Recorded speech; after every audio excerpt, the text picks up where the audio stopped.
नीतीश और लालू एक बार फिर आमने सामने हैं। मुद्दा बिहार में बढ़ते अपराध का है। तो क्या वाकई बिहार में अपराध बढ़ रहा है? नीतीश कुमार बिहार में क्या क्राइम कंट्रोल नहीं कर पा रहे हैं? सुबह की पहली किरण के साथ ही बिहार की सियासत में आग लगी और आग लगाने वाला कोई और नहीं बल्कि वही लालू प्रसाद यादव हैं जो कभी जंगल राज की पहचान बने हुए थे। आज नीतीश कुमार को घेर रहे हैं क्योंकि बिहार में कानून व्यवस्था की ऐसी तस्वीर सामने आ रही है जिन्हें देखकर न सिर्फ आम जनता बल्कि विपक्ष भी सन्न है। पिछले 24 घंटे में हत्या की 4 वारदातें और वो भी राजधानी पटना में। दिन दहाड़े बीच सड़क पर बाइक सवार युवकों को गोलियों से भून दिया गया। महिला और उसकी बेटी की निर्मम हत्या कर दी गई। और इस खूनी खेल के बीच लालू यादव का एक ट्वीट आया जिसने सत्ता के गलियारों में हड़कंप मचा दिया। उन्होंने कहा कि नीतीश बताएं कि शाम 5 बजे से पहले घर में घुसकर कितनी हत्याएं हो रही हैं। क्या नीतीश कुमार जानते हैं कि उनके राज में 65,000 हत्याएं हो चुकी हैं? लालू बोले, नीतीश बीजेपी ने कानून व्यवस्था का अंतिम संस्कार कर दिया है। बिहार में इतनी भ्रष्ट, लापरवाह और कामचोर पुलिस कभी नहीं रही है। वही जेडीयू पलटवार करने में देर नहीं लगा रही। और उन्होंने कहा कि लालू प्रसाद यादव को अपराध पर बोलने का कोई हक नहीं है। इन लोगों ने बिहार में जंगल राज स्थापित किया था और नीतीश ने बिहार में कानून का राज स्थापित किया है। सवाल यह कि क्या लालू सिर्फ सियासी तीर चला रहे हैं? क्या चुनाव है इसलिए तनाव है? या वाकई नीतीश कुमार की पकड़ कानून पर ढीली पड़ चुकी है? या कानून अपना इकबाल अपराध पर खो रहा है? क्या आंकड़े लालू के दावे की गवाही देते हैं या ये सब कुछ चुनावी सियासत की स्क्रिप्टेड कहानी है? और क्या नीतीश कुमार वो चेहरा है जिन्होंने सुशासन बाबू से क्राइम कुमार बनने की राह चुन ली है? आज इसी पर करेंगे एक बड़ी बहस, परत दर परत पड़ताल और पूछेंगे सवाल, क्या बिहार में लौट रहा है जंगल राज या सिर्फ है ये लालू का पॉलिटिकल प्रपंच? लालू जी अनुभवी आदमी हैं। अन्य मार्ग में अपराधियों को, अपहरणकर्ताओं को बैठाकर किस तरह से भय का वातावरण बनाते थे और आज मुख्यमंत्री नीतीश कुमार जी के पीरियड में जब एक्शन होता है तो अपराधी आधे घंटे के अंदर सरेंडर करता है। और ये अपराधी है कौन? उन्हीं के पोषित, संरक्षित और उनके राजद कल्चर से प्रभावित लोग ही ज्यादा हैं। लालू यादव जी के मुंह से ये शोभा नहीं देता। ऐसे तो वो खुद थोड़ी तबीयत उनकी नासाज है। उनके बिहाफ पे जिसने भी ट्वीट लिखा है उसको मालूम नहीं है कि शाम में 5 बजे के बाद क्या होता था। ये लालू जी के दौर में होता था। नीतीश कुमार जी के नेतृत्व में जब से एनडीए की सरकार है, सुशासन है, 5 बजे क्या पूरी रात भी लोग चलते हैं, कोई दिक्कत नहीं होती है। हाँ, अपराध की जहाँ कुछ घटना होती है उसमें अपराध और अपराधियों को बख्शा नहीं जाता है। जंगल राज की याद उनके ट्वीट ने दिला दिया है। सेल्फ गोल कर रहे हैं लालू यादव। अब कहाँ का फिगर लेके क्या बोल रहे हैं? आप लोग भी तो पत्रकार हैं भाई। कहाँ का फिगर लेके लोगों को थोड़े भूल गया है लोग कि किस तरह यहाँ से किडनैपिंग होता था, किस तरह यहाँ से सारे उद्योगपति भाग गए, किस तरह यहाँ से सारे डॉक्टर, सारे जो प्रबुद्ध लोग थे पलायन कर गए उनके समय में। कानून का ही तो राज स्थापित किए नीतीश कुमार 20 साल में। कोई कह सकता है क्या किसी को पॉलिटिकल प्रोटेक्शन है? सारे क्रिमिनल तो वही मिलेंगे आपको, इसलिए वो कुछ भी बोल सकते हैं। चुनाव का समय आया है। अभी जो नरसंहार हुए बक्सर में, वहां गए, एक बार लालू जी उस परिवार को भी जाके देख। इन्हीं के महासचिव अर्जुन यादव की हत्या हुई है, वो गए। कुशवाहा यादव की हत्या हुई, एक बार चले जाते लालू जी। आरा में एक बच्ची के साथ बलात्कार करके गैंग रेप में मार दिया गया, बच्ची को ओवरडोज दिया गया, गए।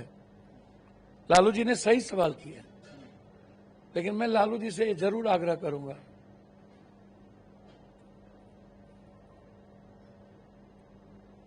कि सरकार में आप लोग भी 2 बार थे,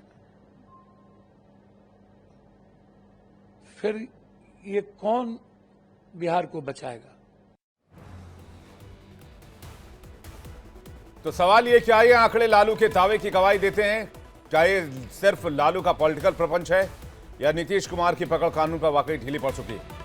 बातचीत करने के लिए मेहमानों का एक बड़ा पैनल। राहुल आनंद, प्रवक्ता बीजेपी, डॉक्टर राजकुमार रंजन, प्रवक्ता आरजेडी, जीएम शाइन, नेता जेडीयू, इसके अलावा राजकुमार पासवान, प्रवक्ता कांग्रेस पार्टी, और प्रोफेसर विनीत सिंह, प्रवक्ता एलजेपीआर हमारे साथ जुड़ रहे हैं। आप सभी मेहमानों का बहुत स्वागत है। और सबसे पहले शाहीन साहब, आपसे सवाल कि क्या वाकई कानून पर पकड़ बिहार सरकार की, नीतीश सरकार की ढीली पड़ गई है, जैसा कि लालू प्रसाद कह रहे हैं? 24 घंटे में 4 मर्डर। वो सपना देख रहे हैं, उनको सपने में कौन रोकता है? 4 मर्डर। जहां तक बात है कि देखिए, कानून अपना कार्रवाई कर रहा है। आप मानते हैं कि आबादी कितनी है हमारे बिहार की? हमारे एक डिस्ट्रिक्ट की आबादी जो है वो 150 करोड़। तो ये जो बता रहे हैं कि भाई कानून व्यवस्था बिगड़ी है, वो अपने जमाने का देख ले।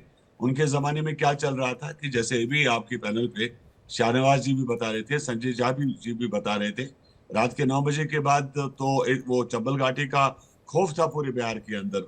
सड़क पर कोई नहीं चलता था। औरत तो क्या दूर, मर्द सड़क पर चलने की हिम्मत नहीं लाता था। आपके पेट्रोल पंप शाम को 6 बजे बंद हो जाते थे।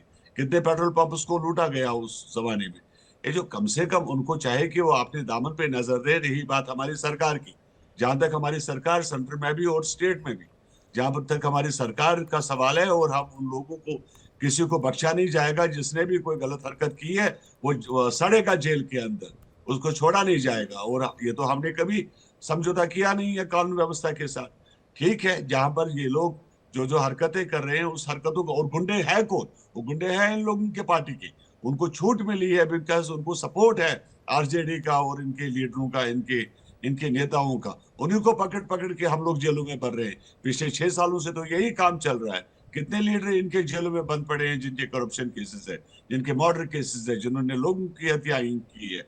और इन सब चीजों को मैं यकीन दिलाना चाहता हूं सरकार की तरफ से, किसी को नहीं बख्शा जाएगा। हर एक को जो है पकड़ के जेल में भरा जाएगा। शाहीन साहब, आपने कहा कि भाई लालू प्रसाद यादव जी अपना कार्यकाल देख लें। लालू प्रसाद यादव के कार्यकाल की सजा जनता उन्हें दे रही है। 2005 से सत्ता से बाहर हैं, 20 साल हो गए। क्या आप चाहते हैं, अगर आप कंपैरिजन कर रहे हैं, तो वो सजा आपकी पार्टी को मिले या फिर आपके सीएम को मिले? आप भी 20 साल बाहर रहना चाहते हैं सत्ता से? आपकी बात का जवाब मैं देना चाहता हूं। जहां तक मैंने पहले कहा कि सबसे ज्यादा हमारे बिहार की जो आबादी है वो भी आप देख रहे हैं। और पुलिस में जितनी भी हमने भर्तियां की वो भी, और भी हमें बहुत भर्ती करने की जरूरत है। बहुत कानून व्यवस्था, हम ये कभी ये नहीं मानेंगे कि नहीं हम 100% जो है बिल्कुल सही है। हमें और कानून व्यवस्था को और मजबूत करना है और स्ट्रांग करना है। और जहां तक आपने कहा कि देखिए, आज की डेट में आपके सड़कें, आपके स्कूल, आपके हाईवे, आपके ट्रेन, 9 एयरपोर्ट्स कोई छोटी बात नहीं है। बिहार के अंदर इतना किसी स्टेट में नहीं है। किसी स्टेट में 2 एयरपोर्ट से ज्यादा नहीं है। और 9 एयरपोर्ट हमारे यहाँ पर जो है आने वाले इस समय में खुल रहे। बहुत काम हो रहा है आने वाले इन सालों में, और भी बहुत ज्यादा काम होगा। बिहार एक वक्त आएगा, जैसे आप बता रहे हो कि Maharashtra as a financial capital of the country, Bihar financial capital बनेगा। लेकिन उसके लिए हम सब लोगों को थोड़ा सा इंतजार, पुलिस में और मजबूत करने की, और भर्ती, और हमें पुलिस को स्ट्रांग बनाना है, और भी इनको जो मॉडर्न हथियार है वो देने की जरूरत है। और उसका काम नीतीश सरकार, बिल्कुल सरकार अपनी जिम्मेदारी निभा रही है और काम करेगी भी, और काम कर भी रही। ठीक है रंजन जी, चुनाव है इसलिए सियासी तनाव है क्या? बिहार के अपराध की चिंता इससे पहले आरजेडी को बहुत रही हो, ऐसा लगता तो नहीं है?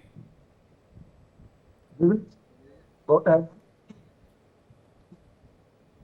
नेताओं से और हमारे प्रवक्ता, जेडीयू के जो प्रवक्ता हैं अभी, और पिछले जो आपने सुनाया, 2-3 महत्वपूर्ण जो जेडीयू के लीडर हैं और बीजेपी के जो उप मुख्यमंत्री हैं, उनका स्टेटमेंट, ऐसा लगता है कि जैसे सरकार में ये हैं, इनके काम के ऊपर पूछिए तो ये दूसरे पर आरोप लगाकर अपने आप को बचाना चाहते हैं।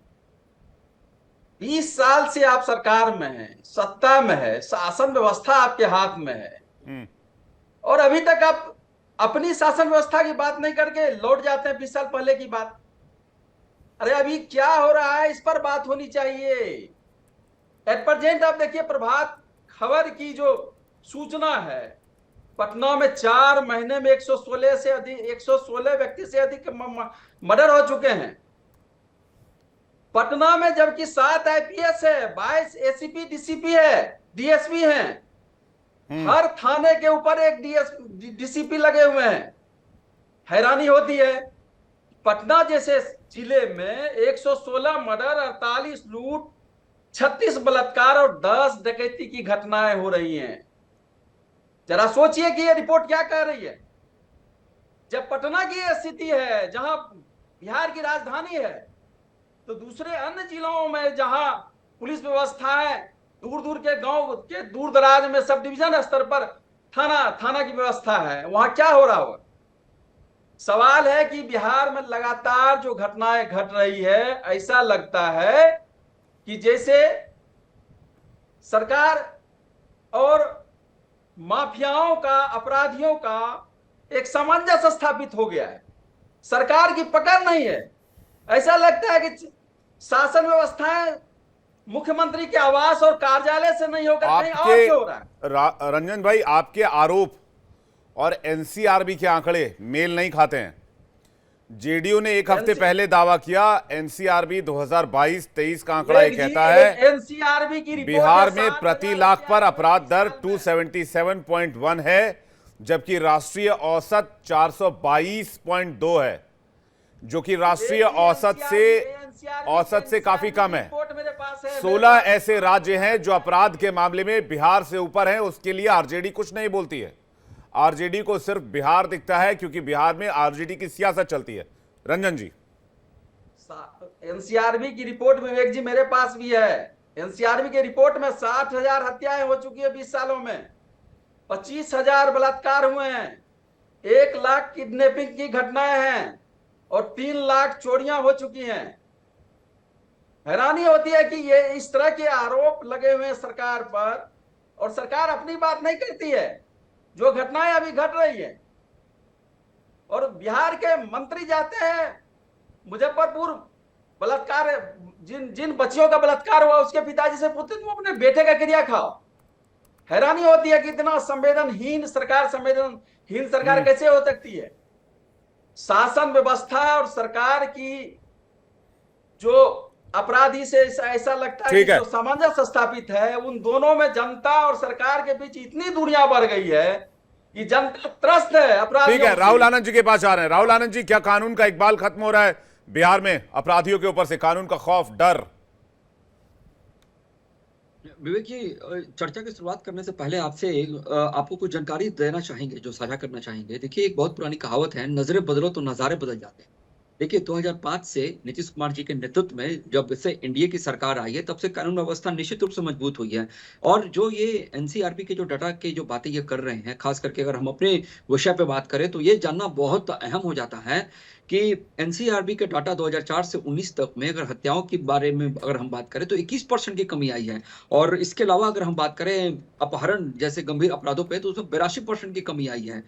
लेकिन यहाँ पे समझने वाली बात यह है कि जो ये आरोप लगाते हैं वो कितने तार्किक रूप से आरोप लगाते हैं। ये कभी इस बात को नहीं कहते कि देखिए, जो क्राइम हो रहे हैं, मैं ये नहीं कहता कि क्राइम नहीं हो रहा है, क्योंकि देश के किसी भी राज्य की अगर आप बात कर लीजिए तो निश्चित तौर पे हर राज्य में कहीं ना कहीं आपराधिक घटनाएं घटती हैं। और सरकार कोई अंतर्यामी चीज नहीं होती है कि घटना घटने से पहले उसको रोक ले। लेकिन फिर भी अगर जब चर्चा करें तो इस बात को भी नजरअंदाज नहीं करना चाहिए कि अगर आरजेडी के शासनकाल की बात करें तो खास करके अक्सर जंगल राज और सामाजिक रूप से निशाना बनाया जाता था उसको। अपराधी दर काफी अधिक हुआ करती थी, जैसे कि हत्या, अपहरण की बात कर लीजिए, डकैती, फिरौती की बातें कर लीजिए। आपको एक चीज जानकर बड़ा ही हर्ष होगा कि उस समय की जो कानून व्यवस्था थी और आपकी कानून व्यवस्था में क्या सेटलमेंट का जो तरीका होता था, आज फैसला ऑन द स्पॉट, यानी कि सेटलमेंट फॉर्म कोर्ट चलता है, और उनके शासनकाल में सेटलमेंट फॉर्म सीएम हाउस चला करता था। देखिए, जो कांग्रेस के साथी जो आरजेडी के लोग हमारे साथ बैठे हैं, अगर उसकी बात हम कर लें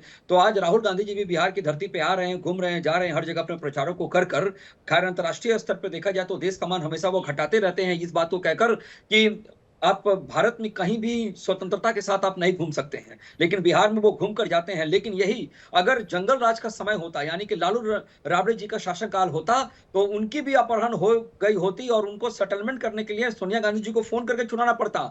अगर बात करें क्या परिवर्तन हुआ इसके ऊपर, तो मैं आपको बता देता हूं कि सुधार के संकेत को समझने के लिए 4 चीज काफी जरूरत है। पहला कि फास्ट ट्रैक की स्थापना, 2005 में फास्ट ट्रैक की स्थापना की गई और जितने भी आपराधिक मामले हुआ करते थे उसका निपटारा होता था और बहुत तेजी से होता था। आप देखिएगा कहीं भी बिहार में गैंग वार नहीं होता है। इसके पहले बिहार में निश्चित रूप से गैंग वार की समस्याएं हुआ करती थी। पुलिस भर्ती और सुधार की बातें करनी चाहिए। थानों में महिला और पुलिस की संख्या बढ़ी है। तकनीकी रूप से हमारी पुलिस सशक्त हो रही है, यानी कि सीसीटीवी कैमरा से देखिए सब पहले ठीक नहीं है, होता मैं था, आपकी बात मानता हूं। आप तकनीकी रूप से बेहतर कर रहे हो, आप जो भी दावे कर रहे हो, लेकिन मेन कंसर्न क्या है राहुल भाई? मेन कंसर्न ये है, पटना जो है वो बिहार का कैपिटल है, बिहार की राजधानी है।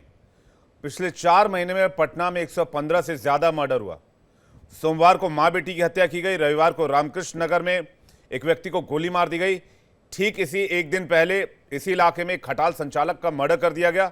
2022 के एनसीआरबी का रिकॉर्ड ये कहता है कि बिहार हत्या के मामले में देश में दूसरे स्थान पर है और पटना इस मामले में हॉटस्पॉट बन चुका है। विवेक भाई, इस चीज अगर को बिहार थोड़ा के सा किसी और दूरदराज इलाके में आप अपराध की बात करते और ये कहते कि पुलिस हर व्यक्ति पर नजर रखे, मुमकिन नहीं है, तो भी माना जा सकता था। लेकिन अगर कैपिटल में इस तरह की सनसनीखेज वारदातें हो रही हैं, ताबड़तोड़ हत्याएं हो रही हैं, सवाल उठेंगे, इसमें कोई दो राय नहीं है। There is no doubt about it. Vivek ji, can I explain? बताइए ना सर।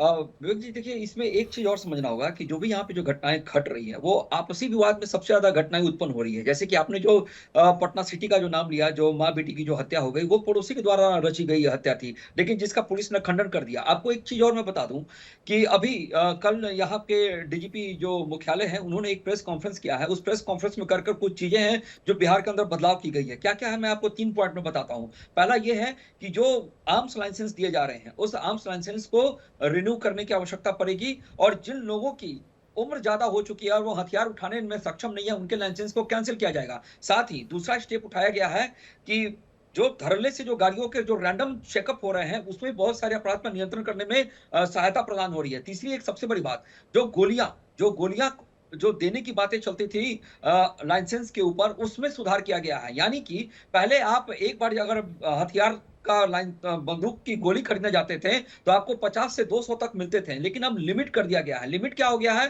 कि अब आपको पूरे साल में 50 ही गोली मिलेंगे और जो गोलियां चलेगी उसका खोखा जमा करना होगा, तब जाकर वो गोली मिलेगी। तो देखिए, मतलब आप ये कह रहे हैं कि लाइसेंसी हथियारों से अपराध को अंजाम दिया जा रहा है?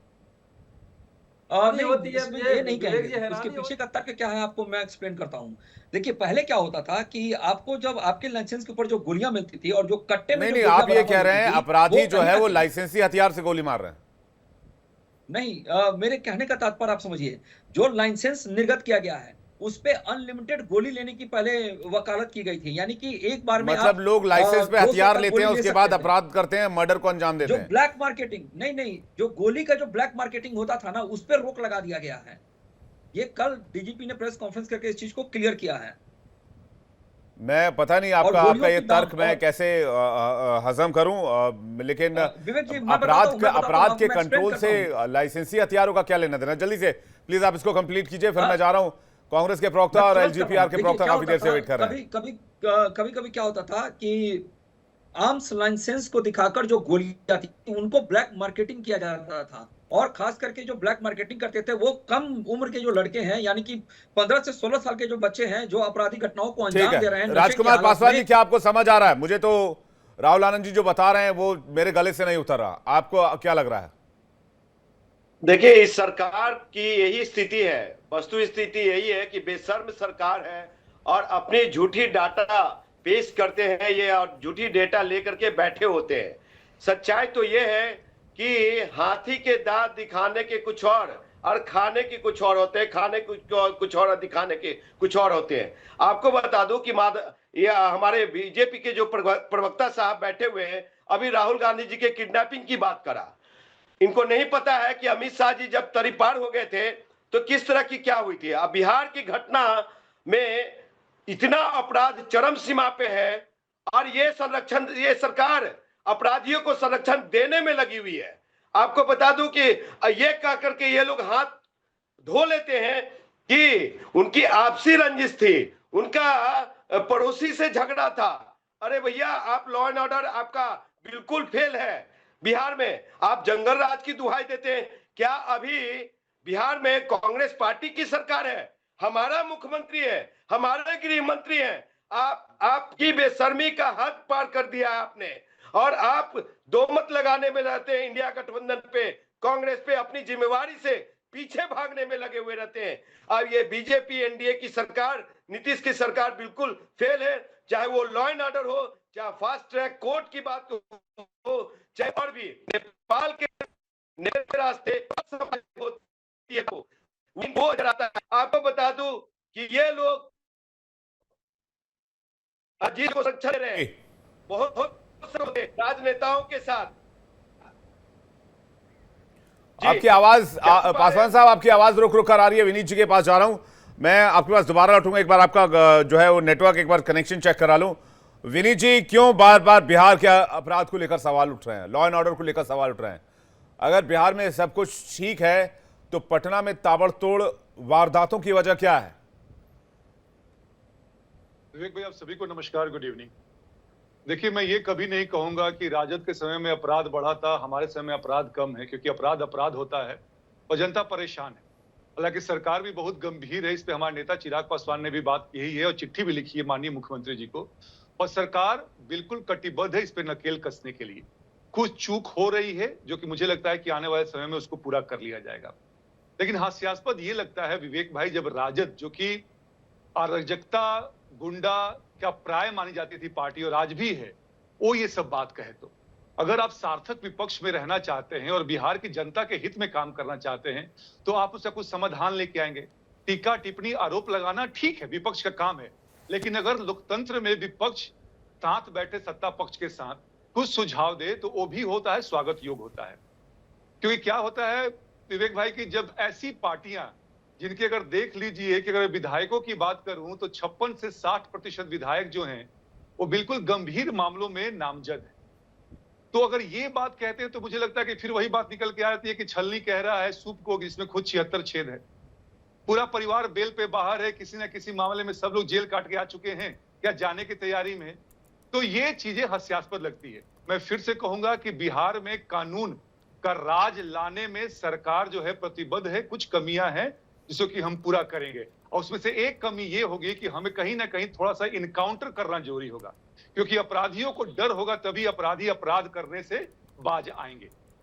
पर मुझे लगता है कि कुछ समय की बात है, 10-15 दिन की बात है, महीने भर की बात है, चीजें बेहतर होंगी विवेक भाई।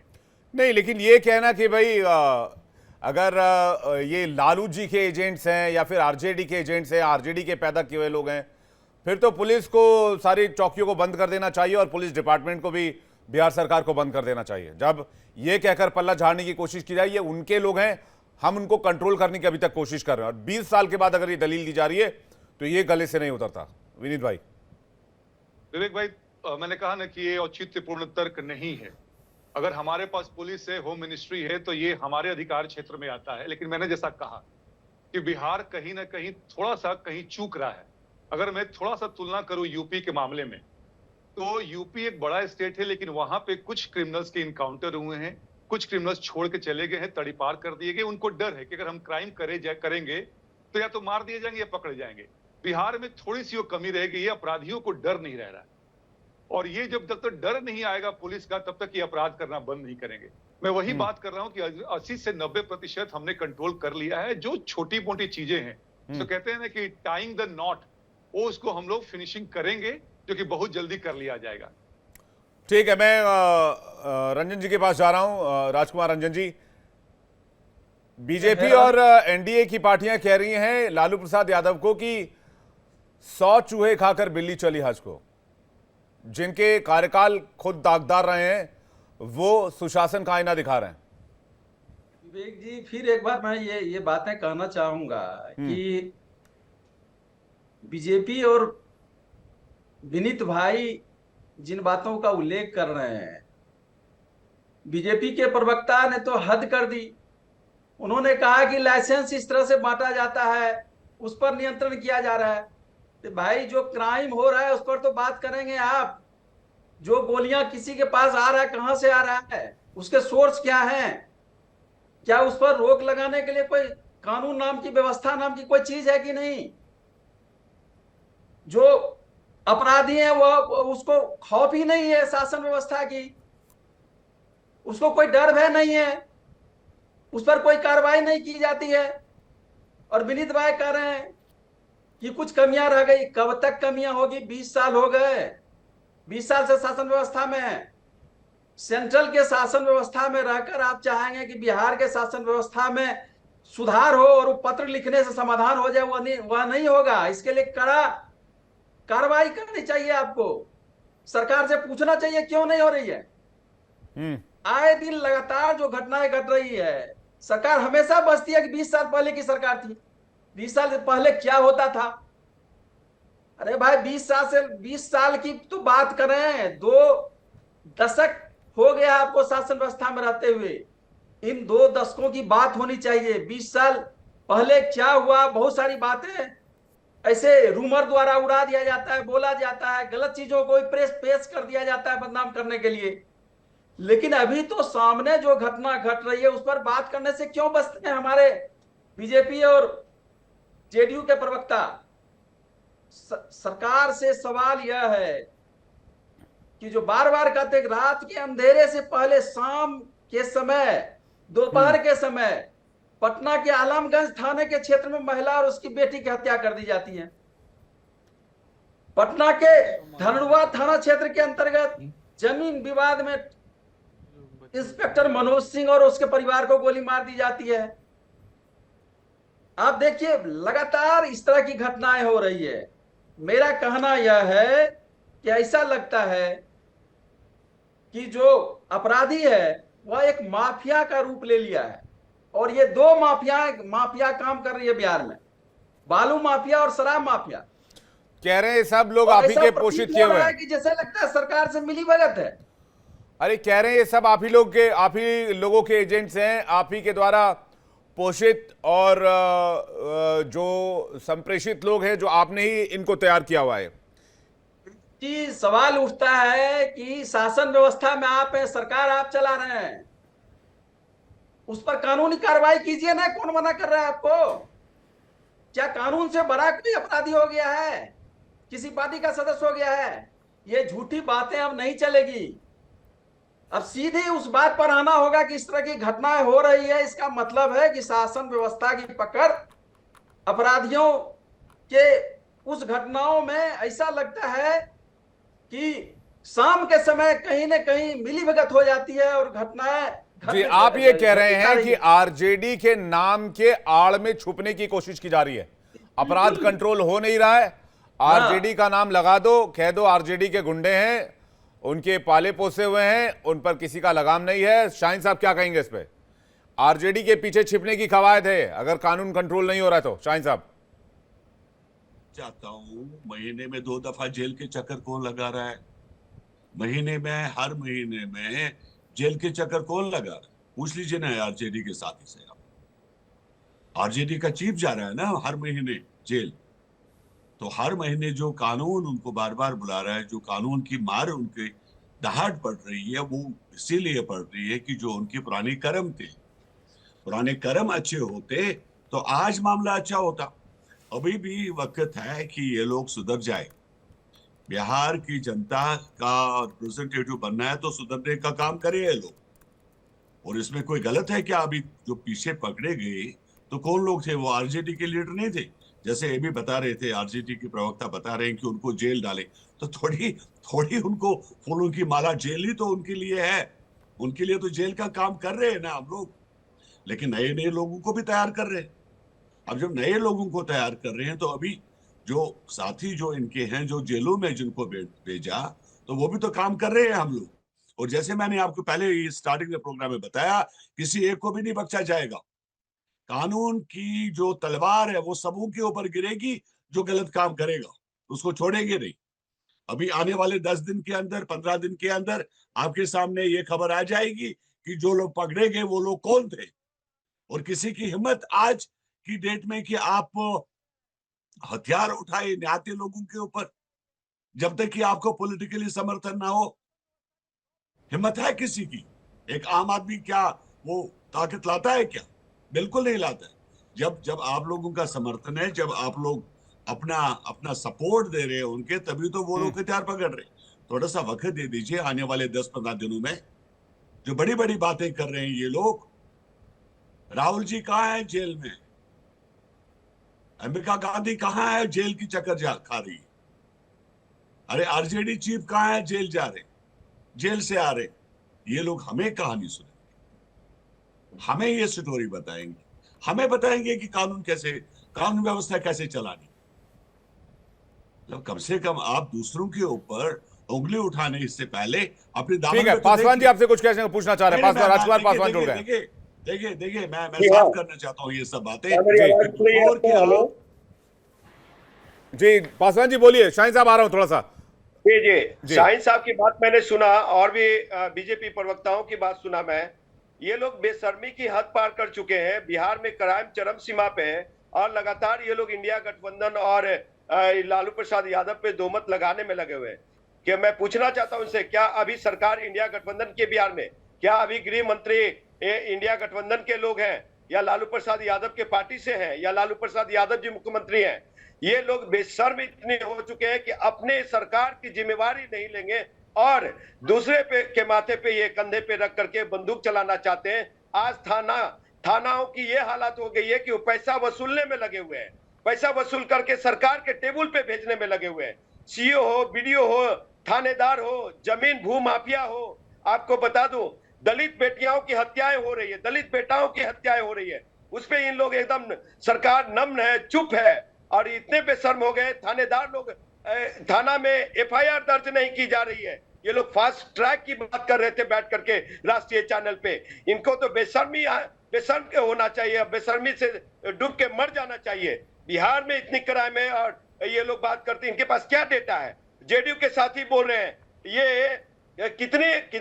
मैं मानता हूं इस चीज को कि 2005 से लेकर के 2010 तक आपकी लॉ एंड ऑर्डर सही रही है। 2010 के बाद से लेकर के अभी तक ये बता दीजिए कि कितनी हत्याएं हुई, कितने अपहरण हुए, कितने ये जेल में झूठी मुकदमा में बंद है। आपको बता दूं कि ये लोग विफल हैं और सरकार निकम्मी सरकार है बिहार एनडीए की। आप साहब जेडीयू के मित्र से मैं पूछना चाहूंगा कि पीएमसीएच में एक दलित बेटी की रेप, मतलब एक मुजफ्फरपुर में दलित बेटी की रेप। एक मिनट से लेट मी कंप्लीट। जल्दी पूरा कर लीजिए। एक बेड नहीं दी आप दे पाए साहब, और आप कहते हैं कि हम ये सरकार सुशासन की सरकार है। बेटी की हत्या हो जाती है बिहार में, कोई सुरक्षित नहीं है, सिर्फ जेडीयू की सरकार और भाजपा की सरकार सुरक्षित है। पासवान जी एक सवाल का जल्दी से जवाब दे दीजिए। जी भाई, ये सरकार अगर इतनी आपको बुरी लग रही थी, इनका लॉ एंड ऑर्डर 2010 के बाद से इतना ही ध्वस्त था, तो भाई आप गले में गले डालकर हाथ में हाथ डालकर सरकार बनाने क्यों गए थे? अरे साहब, आपको तब ये पार्टी अच्छी क्यों लगने लग गई थी? तब लॉ एंड ऑर्डर सुधर गया था क्या? केंद्र में भी एनडीए की सरकार, बिहार में भी एनडीए की सरकार। नहीं, अब मैं आपकी बात कर रहा हूं। आपको ये सरकार 2010 के बाद ये पार्टी अगर इतनी बुरी लग रही थी, इस पार्टी से अगर क्राइम कंट्रोल नहीं हो रहा था, तो आपको साथ में सरकार बनाने की क्या आवश्यकता थी? सर, तो बीजेपी को सरकार साथ में बनाने की क्या आवश्यकता है? अगर वो लॉ एंड ऑर्डर पे तो बीजेपी और आप एक थोड़ी ना, आप तो क्वेश्चन कर रहे हैं, बीजेपी थोड़ी क्वेश्चन कर रही है। मैं आपसे कह रहा हूं, अगर आपको ये सरकार इतनी बुरी लग रही थी, आप सरकार के बाहर रहकर लड़ते जैसे आज लड़ रहे हैं। सर, मैं कह रहा हूं कि इनकी सरकार में अपराध चरम सीमा पे, ये जंगल राज की शाहीन साहब आपको कुछ कहना चाह रहे हैं? शाहीन साहब, उसके बाद मैं विनीत जी आपके पास आ रहा हूं। शाहीन साहब। अशोक, मैं पूछना चाहता हूं, अशोक माथुर कौन था? वो वाज अशोक माथुर शहाबुद्दीन जिनकी पार्टी में था। ये जो अभी बता रहे थे कांग्रेस के प्रवक्ता बड़ी बातें कर रहे थे, तो वो लोग कौन थे?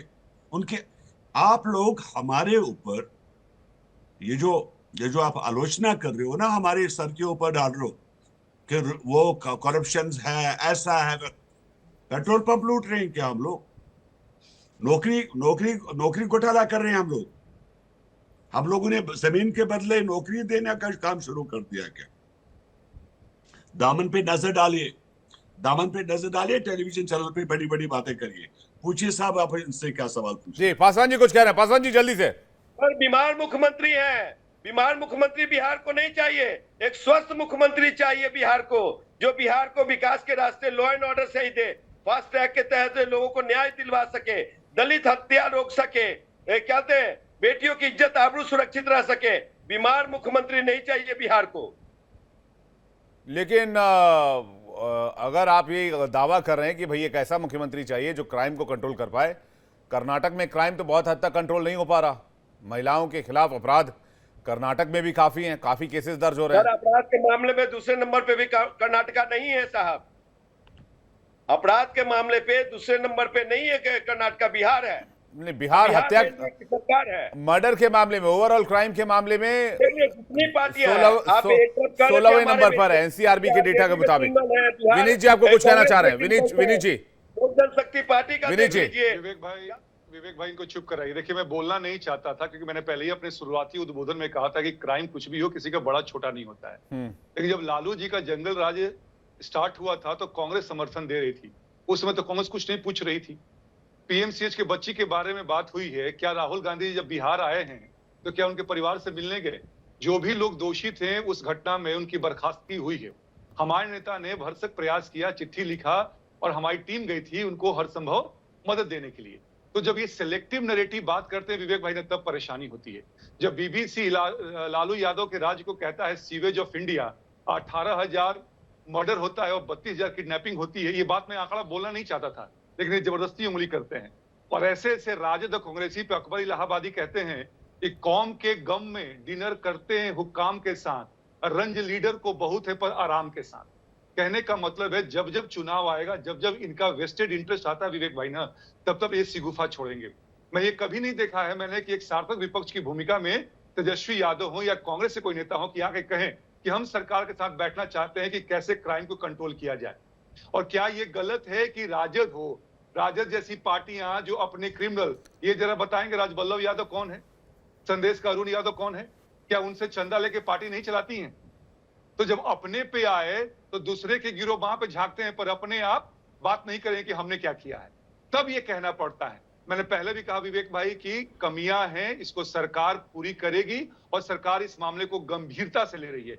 एनडीए के 5 घटक दल ने इस बाबत बात किया है माननीय मुख्यमंत्री जी से, और मुख्यमंत्री ने आश्वासन दिया है कि कुछ भी हो चीजें बेहतर करके रखेंगे।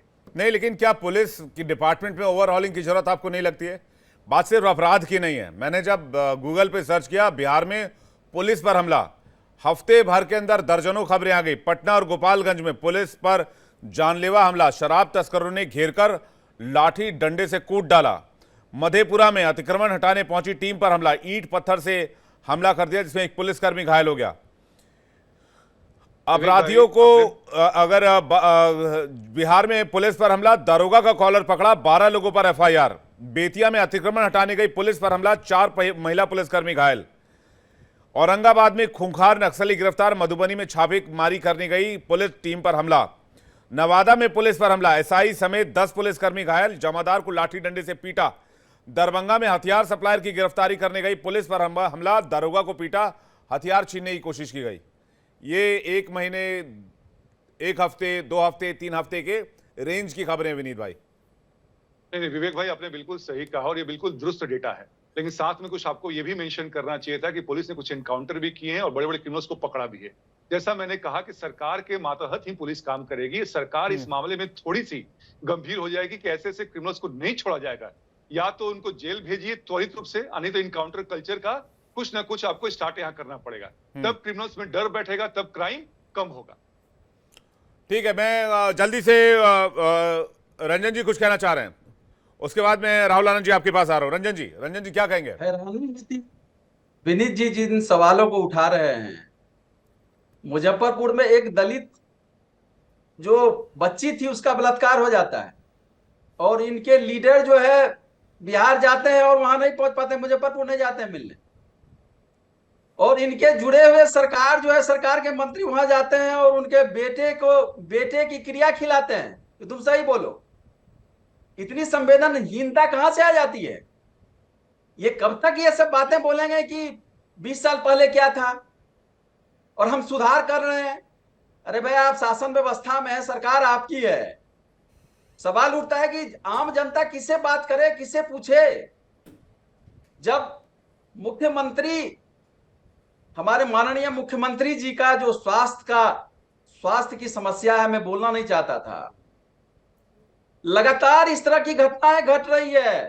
क्या चीफ मिनिस्टर हाउस से, कार्यालय से एक बार भी स्टेटमेंट आया मुख्यमंत्री का? उनके इन घटनाओं पर चुप्पी साध लेना, कुछ नहीं बोलना, यह सवाल खड़े करता है कि बिहार सरकार और अपराधी की जैसे लगता है कि मिलीभगत हो गई हो। शासन व्यवस्था की बागडोर जो है मजबूत हाथों में नहीं है। अब एक युवा लीडर चाहिए, मजबूत तेजस्वी जैसे लीडर, जो जिन शासन व्यवस्था को कंट्रोल करे, अपराधी को कंट्रोल करे, तमाम तरह के विकास की योजनाएं चलाए। 20 साल से शासन व्यवस्था में रहते हुए जो तेजस्वी जी लीडर तो बन जाएं, लेकिन कांग्रेस तैयार कहां है? कांग्रेस ये मानने के लिए तैयार नहीं तेजस्वी जी सीएम कैंडिडेट हैं। आप क्या तेजस्वी जी से लीडर चाहिए? अपने मुंह में मिट्टू बनने से होगा रंजन भाई। कोऑर्डिनेशन कमेटी का काम होता है। जाहिर है जब आम जनता की आगाज जो है एक लीडर पर बन जाता है तो सामूहिक रूप से वह चेतना जागृत होती है, और तेजस्वी ऐसे ही लीडर हैं। आम जनता, जवाहर, जो बेरोजगार युवक है, जो अपराधी से त्रस्त है, जो अच्छा नया बिहार बनाना चाहता है, ऐसे सभी लोग तेजस्वी को मुख्यमंत्री बनाना चाहते हैं। जब समय आएगा तो सामंजस्य रूप में घोषणाएं कर दी जाएगी। घोषणाएं करने से पहले तो बात है कि कोऑर्डिनेशन कमेटी में वो उनके कोऑर्डिनेटर हैं, तो स्वाभाविक रूप से वो चीफ मिनिस्टर के दावेदार हैं, उन पर ही चुनाव लड़ा जा रहा है। यह तो आम जनता की आवाज है। आम जनता की जब आवाज आती है तो उसे कोई राहुल आनंद जी के पास आ रहा हूं। तेजस्वी जी ऐसे ही लीडर है। राहुल आनंद जी, सीरियस क्वेश्चन तो रेज होता है, लेकिन अब चुनाव चूंकि करीब है तो चुनाव को लेकर भी अब इसे जोड़कर देखा जा रहा है। क्या चुनाव की वजह से ऐसे मुद्दे उठाए जा रहे हैं? विवेक भाई, निश्चित तौर पे अगर बात करें कि जब भी आपका चुनावी वर्ष होता है तो उस समय आपराधिक घटनाएं निश्चित तौर पे घटती है, और उसका फायदा निश्चित तौर पे जो विपक्ष होती है वो उठाने का प्रयास करती है। देखिए, मैं आपको एक चीज के लिए और विश्वास दिला देता हूं कि अब तक जितनी भी बातें हमारी है उसमें तार्किक रूप से अगर हम बात करें तो जो क्राइम हो रहा है उसे नकारा नहीं जा सकता है, लेकिन उसके ऊपर जो कार्रवाई हो रही है इसकी भी सराहना होनी चाहिए। देखिए, अगर हम महाभारत के पात्र की तरह अगर हम बातें करेंगे कि जिसमें युधिष्ठिर ने अपनी आंखों पे पट्टी बांध लिया था अपने पुत्र को सत्ता में स्थापित करने के लिए, तो वो आरजेडी अक्सर करते रही है और वो यही चीज को दिखाना चाह रहे हैं। और अभी माननीय मुख्यमंत्री जी के ऊपर बहुत सारे आरोप लगाने का प्रयास किया जा रहा था कि थक गए हैं, हार गए हैं, उनसे नहीं चल रहा है। तो मुझे एक बात बताइए, कल आरजेडी वाले कल लालू प्रसाद यादव जी का जन्मदिन एक सामाजिक सौहार्द के रूप में मनाने जा रही है, जिसके घर की बहू को पीटा जा रहा है और घर से घसीट के निकाला जा रहा है, वो समाज में एक ऐसा संदेश देने का प्रयास कर रहा है कि मेरे जन्मदिन में आप आइए, जुटिए और हम एक आपसी भाईचारा और सौहार्द को स्थापित करेंगे। देखिए, चीजें बहुत बिल्कुल पढ़ने के ऊपर निर्भर करता है कि 6 और 9 का प्रयोग कब करना है, ये आपके ऊपर निर्भर करता है। लेकिन जहां तक पुलिस प्रशासन का बात है तो निश्चित तौर पे कुछ अच्छे पार्ट्स भी पुलिस ने निभाए हैं, जिसके तहत उन्होंने अपराधियों को पकड़ा है, एनकाउंटर किया है। जिस मुजफ्फरपुर के बारे में ये बातें कर रहे हैं, शुरुआत के दिनों में मानता हूं कि पुलिस ने कुछ अच्छे पार्ट्स निभाए होंगे, लेकिन क्या पुलिस अब शिथिल पड़ गई है? जिस तरह की खबरें मैंने बताई है, जिस तरह का आंकड़ा मैंने रखा, खासकर बिहार के कैपिटल पटना में जिस तरह से अपराध बढ़े हैं, उससे सवाल उठेंगे या तो पुलिस में ओवरहॉलिंग की जरूरत है, या जो बिहार की सरकार है वो पुलिस पर ज्यादा ध्यान नहीं दे पा रही है।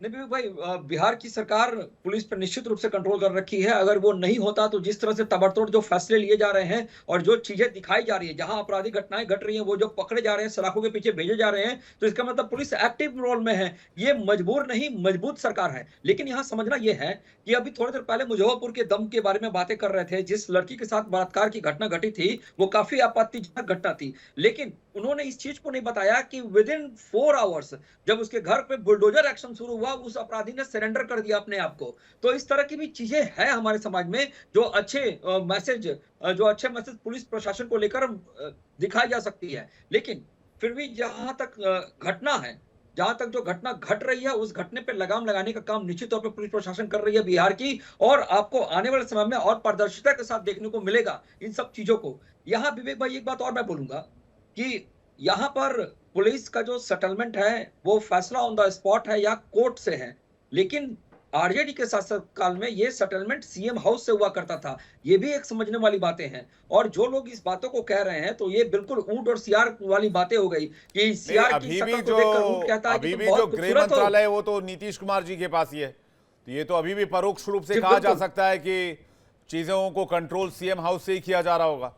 अगर गृह मंत्रालय जी, नीतीश बिल्कुल। कुमार जी के पास है तो लॉ एंड ऑर्डर तो वही कंट्रोल करेंगे। जी बिल्कुल, लॉ एंड ऑर्डर का जहां तक सवाल है वो नीतीश जी के हाथ में है और नीतीश जी ने इस पे कंट्रोल किया है। जो लोग थका हारा मुख्यमंत्री कर रहे हैं शायद वो इस हाँ। बात को बताना भूल जा रहे हैं कि किस तरह से औपचारिक निरीक्षण करने का प्रयास नीतीश कुमार जी कर रहे हैं आज के भी समय में। इस पे वो चर्चा इसलिए नहीं करना चाहते हैं क्योंकि इनके सामने इनका जो 32-33 साल का जो युवा मुख्यमंत्री बनने का जो सपना देखता है वो उनकी छवि धूमिल हो जाएगी। जी, पासवान जी कुछ कहना चाह रहे हैं? पासवान जी, उसके बाद मैं रंजन जी आपके पास आ रहा हूं। पासवान जी। जाता हूं। देखिए, भारतीय जनता पार्टी के लोग जो जिस तरह से बात कर रहे हैं बिल्कुल बेकार की बातें हैं, क्योंकि बिहार की आवाम सुरक्षित नहीं है, बिहार का दलित सुरक्षित नहीं है। बिहार के जो जनसंख्या है 13 करोड़, उनके अनुसार बिहार पुलिस तैनात नहीं किए गए हैं और ये सिर्फ झूठी ढपली बजाने में लगे हुए हैं कि हम ये दे रहे हैं। नीतीश कुमार जी मानसिक रूप से बीमार हो चुके हैं। इनके इर्द गिर्द जो 4 लोग हैं वो सरकार चला रहे हैं, वो भी भारतीय जनता पार्टी के लोग बन चुके हैं। तो पूर्ण रूप से भारतीय जनता पार्टी की ये नीतीश जेडीयू भी भारतीय जनता पार्टी के रूप हो चुके हैं और लोक जनशक्ति पार्टी के जो मित्र कह रहे थे तो उनका से वो उन्हीं के राष्ट्रीय अध्यक्ष एयरपोर्ट पे उतरते थे और नीतीश कुमार जी को पानी पी पी करके पूछते थे।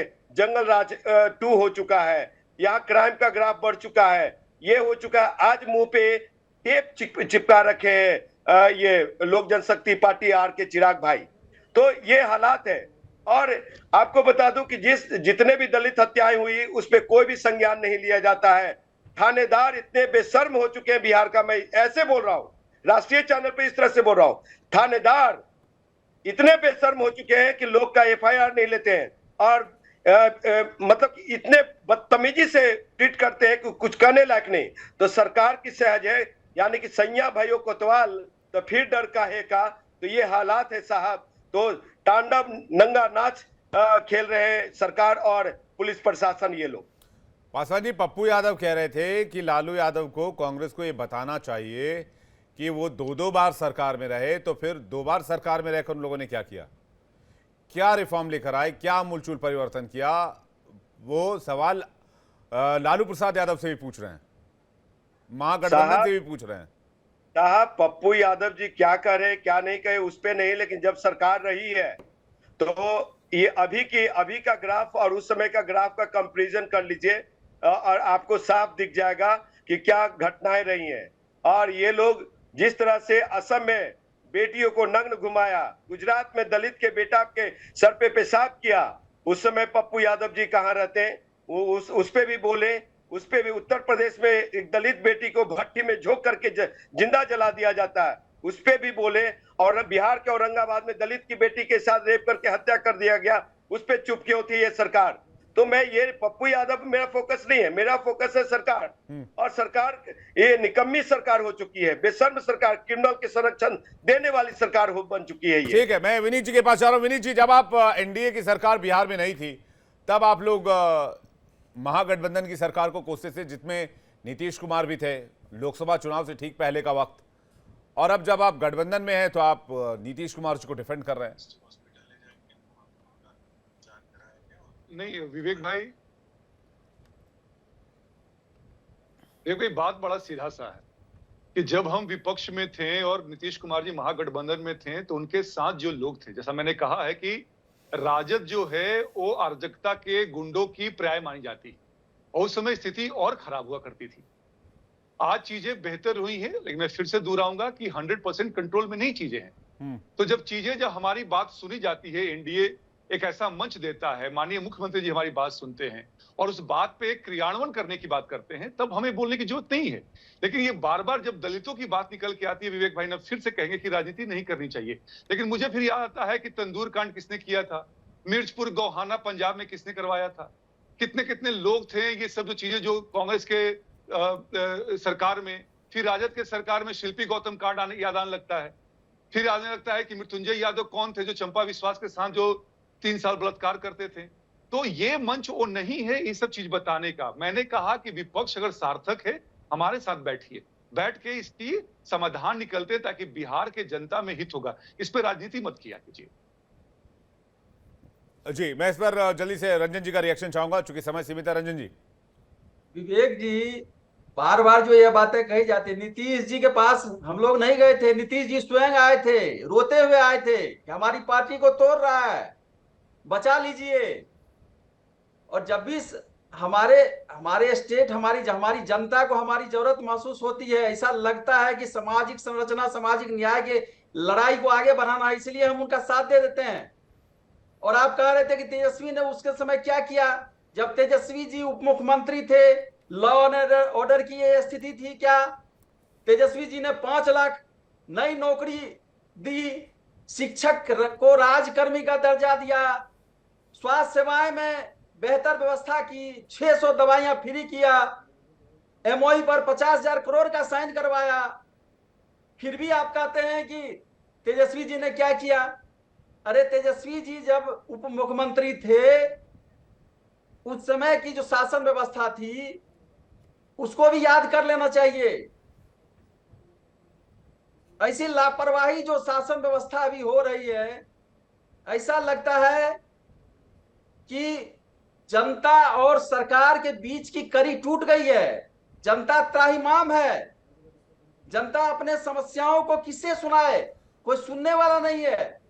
बढ़ते अपराध चिंता का विषय है वाकई, घर से बाहर नहीं निकलते हैं। लेकिन क्या स्थिति 20 साल पहले वाली है? मैं कह रहा हूं बढ़ते अपराध चिंता का विषय है, लेकिन क्या स्थिति 20 साल पहले वाली है जो आरजेडी के शासनकाल में थी? इसका फैसला जनता कर देगी जब बिहार में इलेक्शन होंगे। बहुत ज्यादा वक्त इलेक्शन में बचा नहीं है, क्योंकि कहते हैं जनता है, सब जानती है। तो जनता जनार्दन के हाथ में फाइनल फैसला लोकतंत्र में छोड़ा जाए और जनता की अदालत में ही सरकार का फैसला होने दिया जाए। बाकी बिहार में जिस तरह से अपराध बढ़े हैं, जिस तरह से पुलिस टीम पर हमले हुए हैं, वो एक सीरियस कंसर्न रेज करते हैं, गंभीर चिंता पैदा करते हैं। आप सभी मेहमानों का शुक्रिया हमारे साथ जुड़ने के लिए और अपना कीमती वक्त हमें देने